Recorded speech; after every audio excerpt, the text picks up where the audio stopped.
Merci Baptiste de me passer également la parole. À 6 ans, je suis venu habiter à Yaoundé et j'ai commencé à fréquenter l'église évangélique de Kondongo.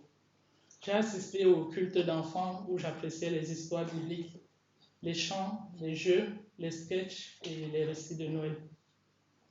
J'ai compris l'existence de l'enfer et du paradis. J'ai compris que Jésus était le Fils de Dieu, qui nous avait tant aimés qu'il était venu sur la terre où il était mort pour nos péchés.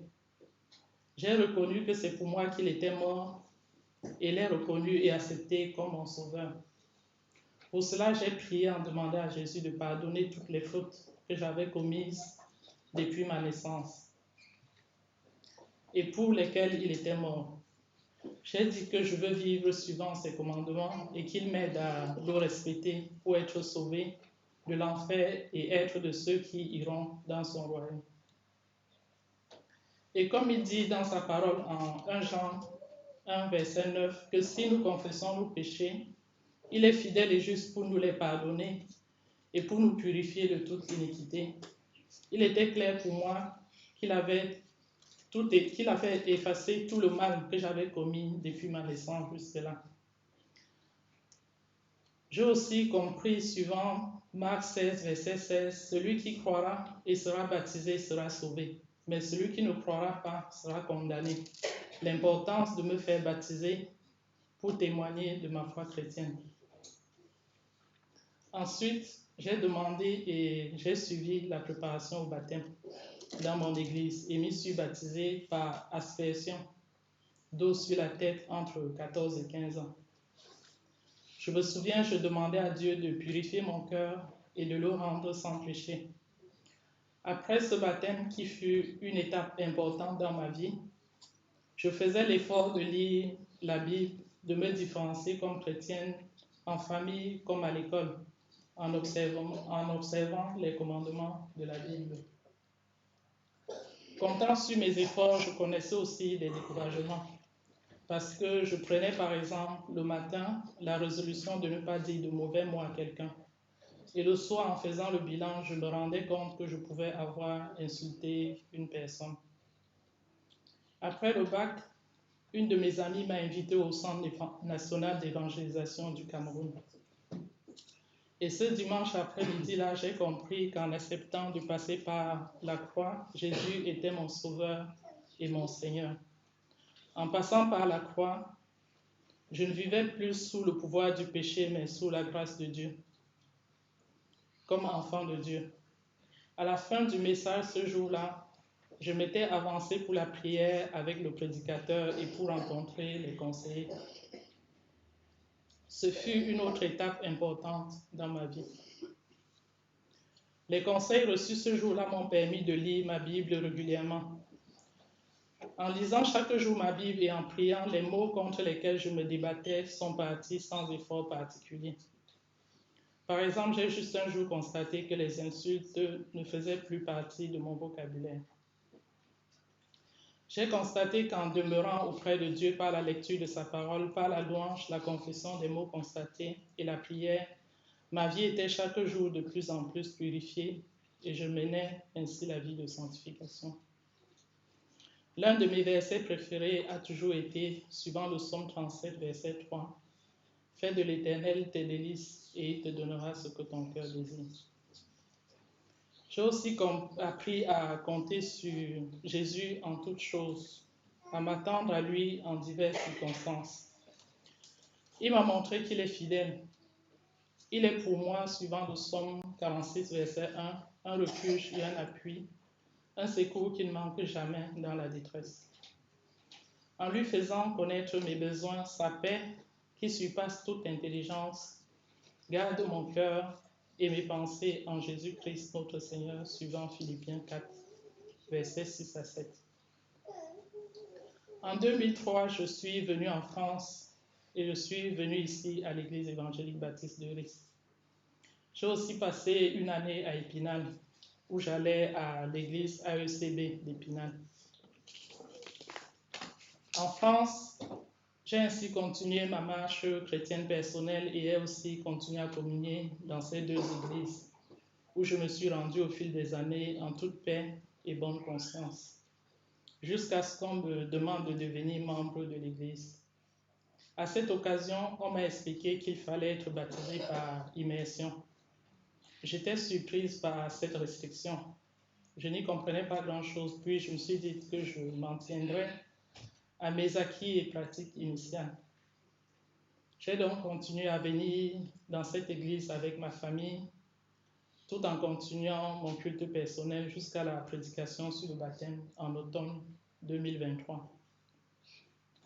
J'ai alors compris que j'avais réellement manqué de discernement en arrivant dans cette église. Je n'aurais jamais dû y communier parce que le baptême n'y était pas seulement l'acte par lequel je témoigne devant tout le monde que je m'engage à suivre le Christ, le Seigneur Jésus-Christ, par aspersion d'eau sur la tête, mais celui par lequel je suis plongé dans l'eau. Christ est ma vie et c'est donc pour m'identifier davantage à sa mort et à sa résurrection d'entre les morts en toute bonne conscience parmi la communauté des chrétiens que je vois aujourd'hui la nécessité de me faire baptiser. Merci pour votre écoute. On va laisser les enfants qui veulent s'approcher pour regarder. Vous avez entendu son témoignage, son parcours de vie, la confession de son état de péché, son désir de marcher avec Jésus-Christ. Alors je vais lui poser maintenant 3 questions et vous verrez qu'ensuite elle va disparaître pour un court instant et réapparaître devant nous, symboliquement lavée, purifiée, une nouvelle personne. Charlotte, est-ce que tu crois que Jésus-Christ est le Fils de Dieu? Oui, je crois. Est-ce que tu crois qu'il est mort pour tes péchés sur la croix? Oui, je le crois. Est-ce que tu t'engages à le suivre? Oui, je m'engage à le suivre. Alors sur ta confession de foi, je te baptise au nom du Père, du Fils et du Saint-Esprit. Alors je vais demander à Clément, est-ce que tu veux bien venir prier avec moi?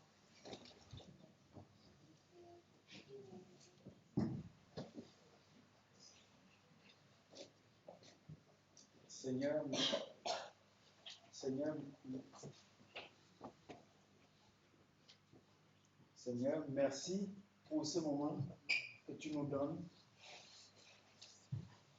Et merci pour cette occasion, Seigneur, parce que tu es un Dieu bon, tu es un Dieu grand. Et Seigneur, merci parce que tu as permis à Charlotte de faire ce cheminement, Seigneur, d'arriver à comprendre ce que toi-même tu désires pour chacune des personnes ici, Seigneur. Père, que nous puissions te connaître, que nous puissions être baptisés et que nous puissions montrer à tous nos contemporains, Seigneur, le chemin que nous avons choisi de suivre. Seigneur, nous savons que nous ne le faisons pas par nous-mêmes. C'est toi qui mets chaque jour dans nos cœurs le désir de le faire, le désir de nous approcher de toi. Seigneur, merci encore parce que, Seigneur, tu sais combien dans nos vies chaque jour tu agis. Et Seigneur, ce jour encore, Seigneur, montre ta présence, montre ton action au quotidien dans nos vies. Seigneur Père, que ton nom soit loué par cet acte. Seigneur, permets, Seigneur, aux enfants, Seigneur, à tous ceux qui sont là, de voir que tu es un Dieu qui agit. Même après de nombreuses années, tu es présent et tu fais du bien. Seigneur, merci pour tout ce que tu fais. Les mots ne suffiront pas pour dire tout ce que tu fais ce matin devant nous, Seigneur. Gloire et louange à ton Saint-Nom, au nom de Jésus-Christ. Amen. Amen.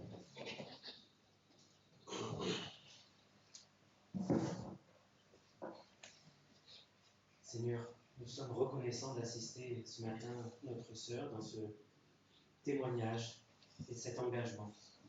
Seigneur, merci parce que ton œuvre en nous, elle s'inscrit dans la durée et que tu n'as pas l'intention de te relâcher jusqu'à ce que tu aies accompli cette bonne œuvre que tu as commencée en nous. Nous voulons te prier pour Charlotte, Seigneur, te demandant de continuer à la bénir, à la faire marcher dans tes voies. Merci parce qu'elle témoigne de l'œuvre que tu as faite dans sa vie, que tu veux faire dans la vie de chacun.